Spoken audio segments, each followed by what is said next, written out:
우리가 2019년을 마무리하면서 우리가 하나님이 주셨던 말씀을 우리가 작년 이맘때에 이 현장에서 말씀을 나눴습니다.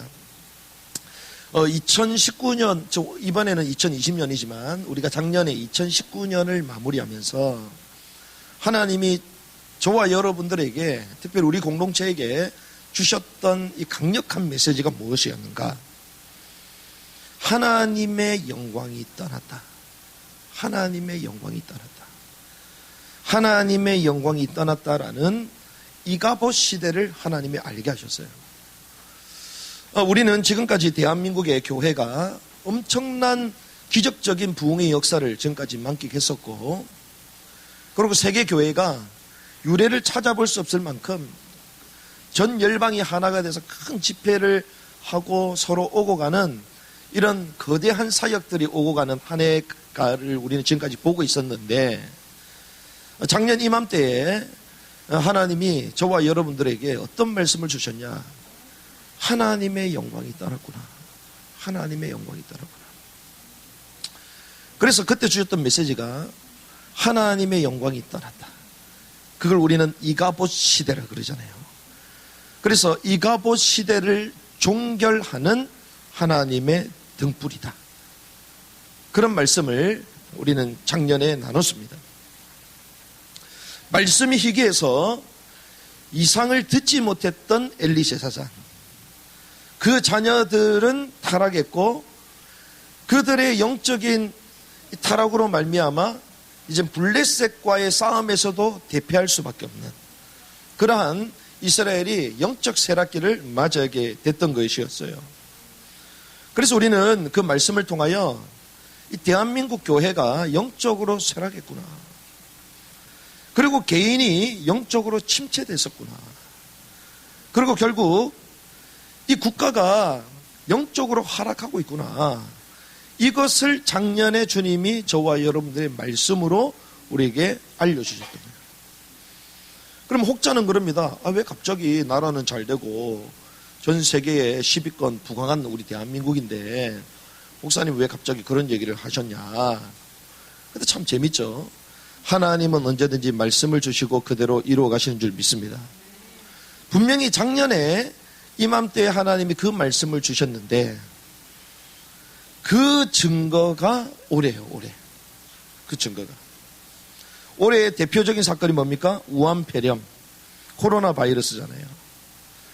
그런데 우한폐렴 코로나 바이러스로 말미암아 하나님이 작년에 주셨던 이 말씀이 그대로 실현되는 것을 증거로 보여주셨던 거예요.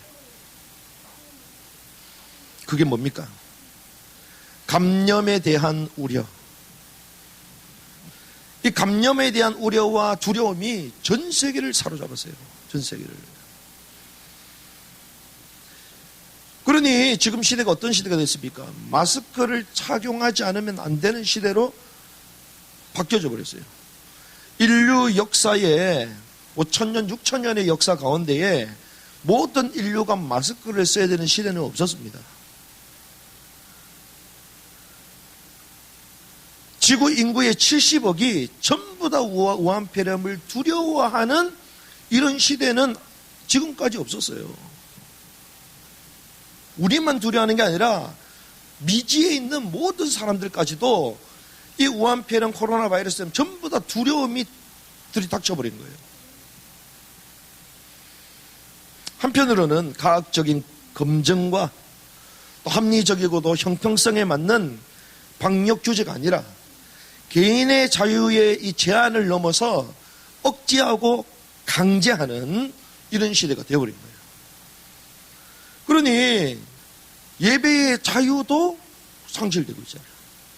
예배의 자유도. 신앙의 자유를 뺏어가는 초법적인 일들이 올해 전 세계에서 일어나기 시작합니다. 또 이런 가운데에 이 대한민국은 특별히 낙태법 그리고 포괄적 차별금지법, 그러니까 반성경적인 정책들도 계속 쏟아져 나오고 있고, 이 감염법이라는 이름으로 예배당을 폐쇄하는 지경까지 이르는 거예요. 그래서 지금 많은 사람들은 요구를 받고 있습니다. 어떤 요구를 받습니까? 신앙이냐 방역이냐, 이런 시대가 되어버렸어요. 이런 두 갈림 가운데에 교회는 분열되기 시작합니다. 방역이 중요하다고 말하는 교회와 신앙이 중요하다, 예배가 더 중요하다, 이런 교회로 갈라져 버립니다.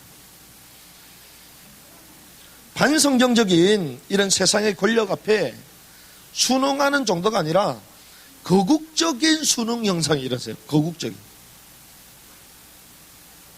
이 얘기는 우리나라만 얘기하는 게 아니에요. 전 세계의 교회 지도자들도 전부 다 이렇게 두 패로 딱 나눠져 버렸어요. 지금 인류 역사에 이런 적이 있었어요? 이런 적이 없었습니다. 그런데 우리가 여기서 봐야 될 것은 마태복음 10장 28절에 보니까 몸은 죽여도 영혼은 능히 죽이지 못하는 자들을 두려워하지 말고 오직 몸과 영혼을 능히 지옥에 멸하실 수 있는 이를 두려워하라. 하나님이 원하시는 것은요, 방역이다 신앙이다 이걸 넘어서서 이러한 지금 세계적인 흐름 가운데에 정말 하나님을 두려워하느냐, 모든 전 세계 인류가 특별히 예수를 그리스도 고백하는 사람들조차도 하나님을 두려워하기보다는 이런 감염과 코로나로 인하여 나타난 이 현상에 전부 다 사로잡혀 버렸다. 마치 작년에 시작될 때에 하나님의 영광이 떠났다, 이가보 시대, 그 말씀을 하나님이 저와 주셨던 것처럼 이 대한민국과 전 세계가 마치 하나님의 영광이 떠난 것처럼 하나님을 두려워하지 않고 이 다른 바이러스에 전부 다 두려워 떨고 있는 이런 세상이 되어버렸다는 거예요.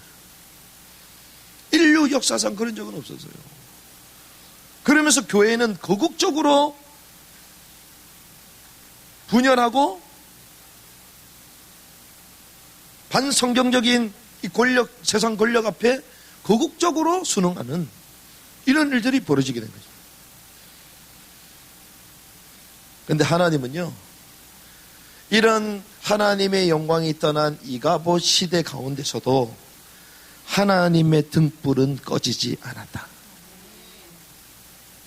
그런데 그 말씀도 동일하게 이루어 가시는 것을 우리는 보게 되는데, 이런 가운데서도 하나님은요, 이 대한민국 가운데 정말 이 민족을 위해서 기도하는 기도의 파수꾼들을 세우기 시작하셨어요.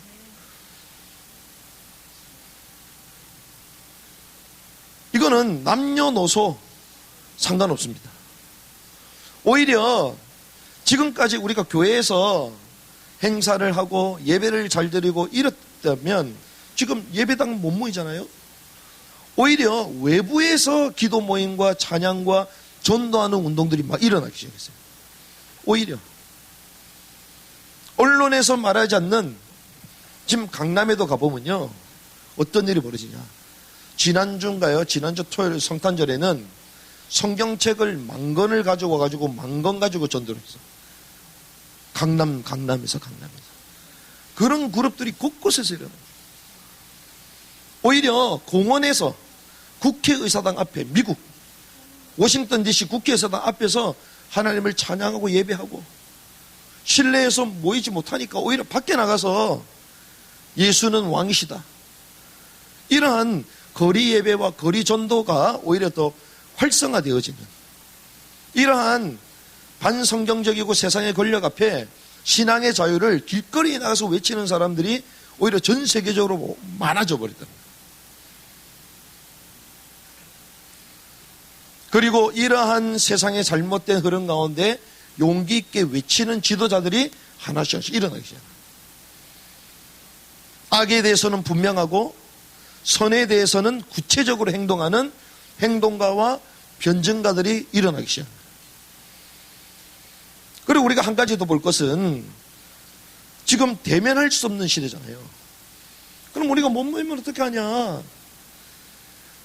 그런데 오히려 이 비대면 네트워크의 보편화로 예배 방식이 다양해져 버렸어요. 모이는 예배, 흩어지는 예배, 온라인 예배, 아주 다양한 예배가 전 세계 지구촌을 막 뒤흔들고 있어요, 지금. 그러면서 성도의 소통이 세계화가 됐어. 신기하죠. 그래서 저는 이 말씀을 한 해를 돌아보면서요, 이런저런 사건이 있었지만 작년에 하나님이 송구의 영신 때 주셨던 이 말씀이 어쩜 이렇게 똑같이 되어지냐, 이게. 똑같이. 하나님이 언제든지 우리의 앞에 일을 아시고 말씀부터 주신 줄 믿습니다. 아, 그렇구나. 하나님의 영광이 떠난 것처럼 보이고, 교회가 수치를 당하는 것처럼 보이고, 민족이 쇠락하는 것처럼 보이고, 개인이 집죄된 것처럼 보이지만, 그런 가운데서도 하나님의 등불은 꺼지지 않았구나. 하나님이 새로운 불길을 이루어 가시는 거구나. 우리는 그것을 오래 보게 된 것입니다. 특별히 오늘 본문에 보면 이 원수 블레셋에 의해서 망할 것처럼 보였던 이 이스라엘이 꺼지지 않는 등불 같은 지도자가 등장합니다. 그게 누굽니까? 사무엘이에요, 사무엘. 그런데 여기 등장하는 이 사무엘은 나이가 청년이에요, 청년. 32살. 청년입니다, 청년. 그런데 이 청년 사무엘을 통해서 미스드바 시대가 열리기 시작하는데, 하나님이 저와 여러분들을 통하여 이 민족의 미스바 시대를 열어가실 줄 믿습니다. 이러한 남은 자들, 하나님의 등불을 통하여 미스바 시대를 하나님 열어가신다는 거예요. 그러면 이 미스바 시대가 열리게 될 것인데 어떻게 할 때 열리게 되냐 말이에요. 어떻게 할 때. 저와 여러분들을 통하여 이 민족의 미스바 시대가 열리게 될 줄 믿습니다. 그럼 어떻게 해야 되냐? 세 가지입니다. 오늘 1절과 2절의 말씀 같이 한번 읽어보겠습니다. 시작. 기란 야림 사람들이 와서 여호와의 궤를 옮겨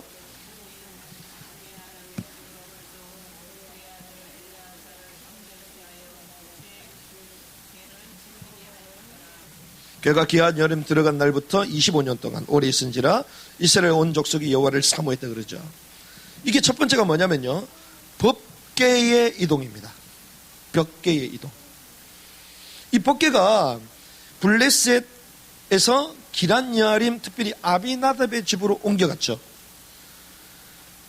그 후에 이제 다윗이 옮겨가기까지 20년, 총 40년이 걸립니다. 그런데 이 미스바 시대가 이제 열리기 시려면 가장 첫 번째 선행되어야 될 것이 법궤가 이동돼야 돼요. 법궤가. 그렇죠. 그러면 이건 뭘 말씀하시는 건가? 하나님의 말씀이 내게 머물러야 되는 거예요. 이게 첫 번째입니다. 단순히 내가 말씀 붙잡았다 이게 아니고, 법궤가 블레셋에 있다가 기란 여아림 아비나답의 집에 머물었잖아요. 하나님의 말씀이 우리 생에 머물러야 될 줄 믿습니다. 그때 미스바 시대가 열리기 시작합니다.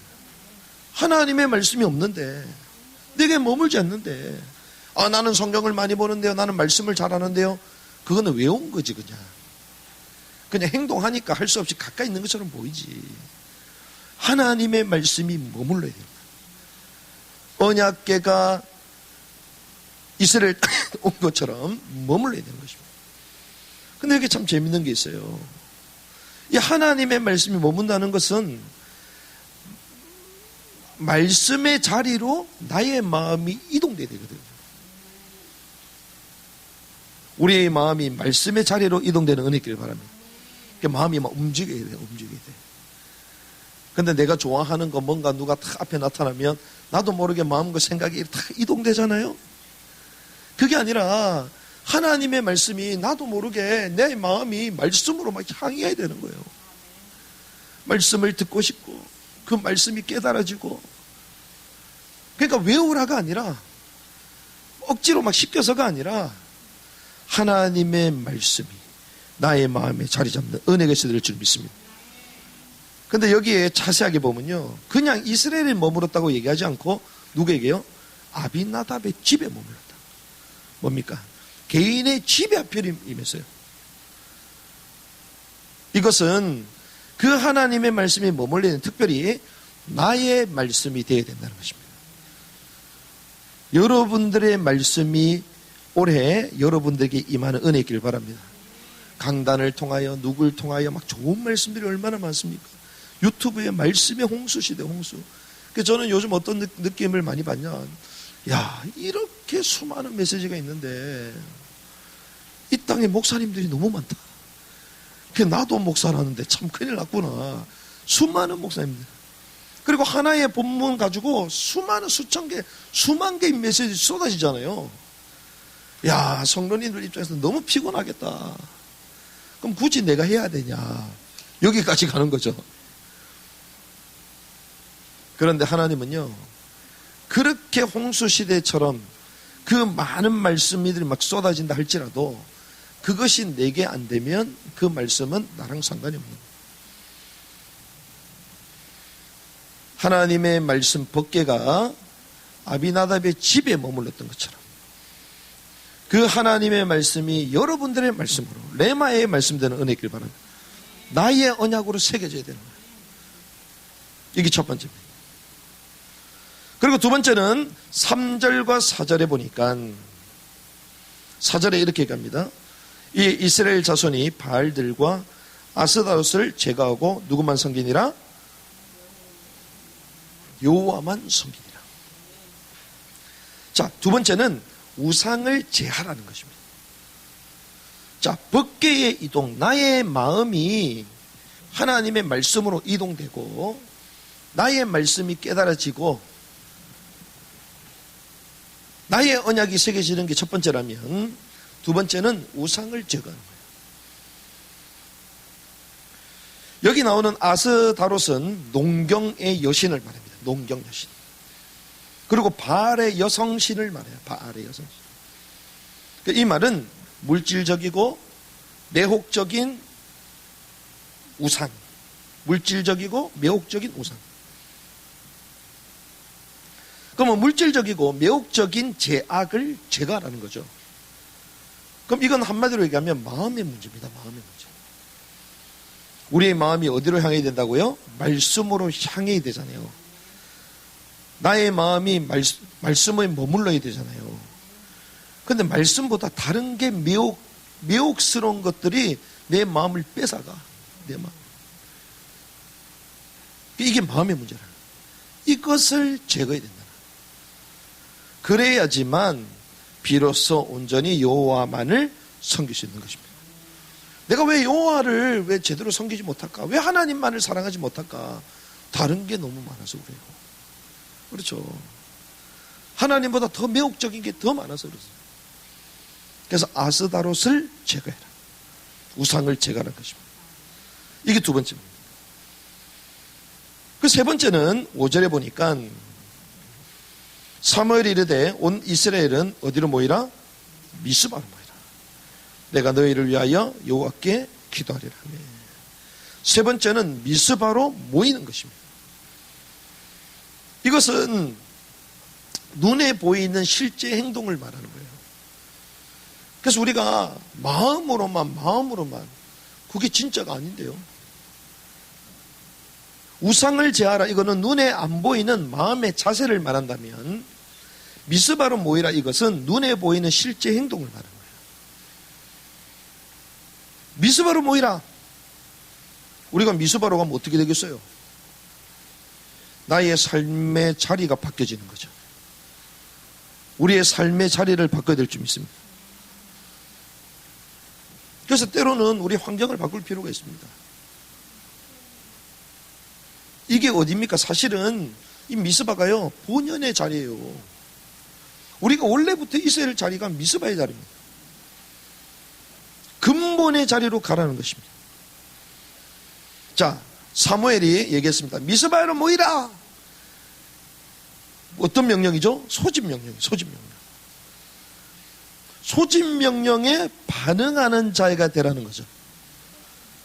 하나님께서 저와 여러분들 부르실 때에 반응하는, 소집 명령에 반응하는 충성된 자 되시기 바랍니다. 실제로 행동하는 것입니다. 법궤가 이동된다. 하나님의 말씀이 내게 머물도록 해라. 우상을 제거해라. 물질적이고 매혹적인 제약을 벗어버리고 여호와만을 섬겨라. 미스바로 모이라. 삶의 자리를 바꾸고 소집 명령에 반응하는 자가 되라. 그래야 할 때에 비로소 미스바 시대가 열리기 시작합니다. 말씀을 정리하면서 이 미스바 시대가 이때 이제 이스라엘에 임하기 시작해요. 미스바 시대가 임하니까 어떤 일이 벌어지냐? 전쟁이 사라져요. 전쟁. 그런데 우리가 봐야 될 것은 성경이 이럽니다. 우리가 미스바 시대가 임하면 모든 문제 해결 끝, 아무것도 아니라는 걸 생각하잖아요. 평화 시대, 그냥 우리한테 계속 축복이 오고, 또 신앙생활 잘하면 우리 복 받는다 그러잖아요. 그렇게 평화 시대만 온다고 생각하잖아요. 그런데 재밌어요. 성경은 어떻게 되어 있냐? 미스바에 모였다. 7절에 이렇게 갑니다. 이스라엘 자손이 미스바에 모였다 함을 블레셋 사람들이 듣고 그들의 방백들이 이스라엘을 치러 올라온대요. 미스바로 모이라고 우리가 명령대로 다 하고 아스다롯을 제거하고 법궤까지 이동시켜 놨는데, 그럼 하나님의 축복이 임해야 되잖아요. 근데 웬일입니까? 신앙생활 잘하려고 큰맘 먹고 다 정리했는데 문제가 터져버리네. 그것도 그렇게 완악하고 그렇게 보기 싫었던 블레셋의 원수가 또 찾아오네. 이게 웬일입니까? 미스바 시대가 임했는데도 여전히 원수의 공격은 계속됩니다. 그럼 이때 사무엘이 어떻게 합니까? 이럴 때 우리 첫 번째는 결론이 이거예요. 원수의 도전에 두려워할 필요가 없다는 것입니다.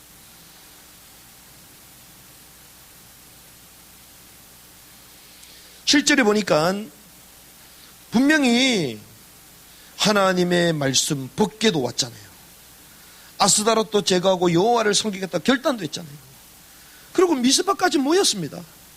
그러면 이들이 하나님의 말씀에 순종하는 사람들이니까 이제 하나님을 전적으로 의지하고 어떤 일이 있어도 오직 그리스도 외치면서 당당하게 있어야 될 거 아니에요. 그런데 사람이 그렇지가 않아요. 오늘 7절에 뭐라고 얘기합니까? 이스라엘을 치러 올라왔는데 이스라엘 자손이 듣고 블레셋 사람들을 뭐 했다? 두려워했다. 이 두려움은 해결이 안 돼요. 두려움은. 우리 두려움도 사라지면 좋겠는데, 담대하면 좋겠는데, 원수 도전에 두려워하고 있습니다. 이때 우리는 어떻게 됩니까?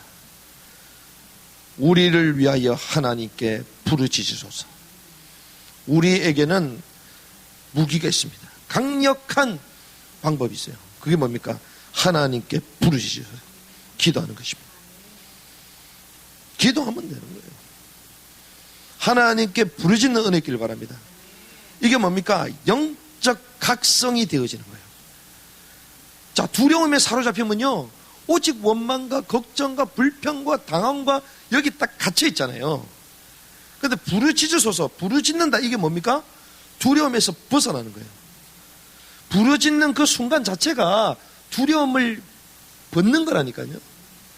그걸 한마디로 영적 각성되어지는 거예요. 여러분들이 하나님 앞에 이 민족을 위해서 또 전 세계를 두고 특별히 우리 삶을 두고 이러한 어려움과 도전이 왔을 때에 영적으로 각성되는 은혜 있기를 바랍니다. 각성이 안 되면 계속 문제에 빠져버려요. 계속 이래야 되나 저래야 되나 막 말들이 많고요. 말할 필요가 없습니다. 하나님께 부르짖어라. 우리를 위하여 하나님께 부르짖으소서. 영적으로 각성되는 은혜 있기를 바랍니다. 이런 가운데에 사무엘이 어린 양의 온전한 제사를 드립니다. 어린 양. 물을 떠가지고 물을 붓죠? 회개를 말하는 거거든요. 새롭게 하는 정결을 말하는 것입니다. 어린 양의 혼인, 이거 온전한 제사, 이것은 오직 그리스도만을 의지했다는 것입니다. 하나님께 부르짖고 오직 그리스도만을 의지하시기 바랍니다. 그리스도만을 붙잡으면 되는 거예요. 이것이 우리에게 영적인 방법인 것입니다. 그렇게 할 때에 어떤 일이 벌어집니까? 왕 대신 그리스도께서 통치하기 시작하시는 거예요. 그래서 여러분들이 하나님의 통치, 그리스도의 통치 안에 들어가는 은혜 있기를 바랍니다. 그 통치 가운데 승리의 역사. 나중에는 에베네셀 기념의 돌까지 세우잖아요. 기념하게 되는 증거를 하나님 주세요. 근데 이것이 이 사무엘 때뿐만이 아니라 마지막 때도 똑같다는 것입니다. 마지막 때도. 그러니까 여러분들이 우리가 한 해를 이제 시작하는 가운데에 그렇구나. 하나님의 영광이 떠난 이가봇 그 시대에 하나님의 등불은 꺼지지 않았는데 엘리 제사장 시대는 이제는 패망하게 되고 사무엘을 통하여 하나님의 등불은 이제 활활 타오르기 시작하는데 하나님 2020년 어떤 전 세계가 패망한 것처럼 보입니다. 가능성 없어 보이고 경제적인 어려움을 당하고 영적으로 정신적으로도 모든 전 세계 사람들이 고통 가운데 좀 호소하고 있어요 지금. 그런데 하나님은 새 시대를 여실 것인데 누가 준비될 때? 사무엘과 같던 하나님의 등불이 준비될 때 하나님의 말씀을 머물고 그리고 우상을 제거하고 그리고 미스바로 뛰쳐나가는 그들을 통하여 하나님은 새로운 시대를 열어가실 줄 믿습니다. 그래서 그런 사람들을 우리는 남은 자라고 말하는 거예요. 마지막 시대. 그 사무엘과 같은 그 사람을 우리는 마지막 시대의 남은 자로. 그래서 남은 자들이 미스바 시대를 열게 될 줄 믿습니다. 그래서 저는 올 한 해를 돌아보면서요, 겉으로 볼 때는 언론에서 말하는 것들은 표면적으로 보는 거는 너무나도 절망인데 깊게 들어와 보니 하나님이 옥석가래기를 다 줘봐요. 옥석가래.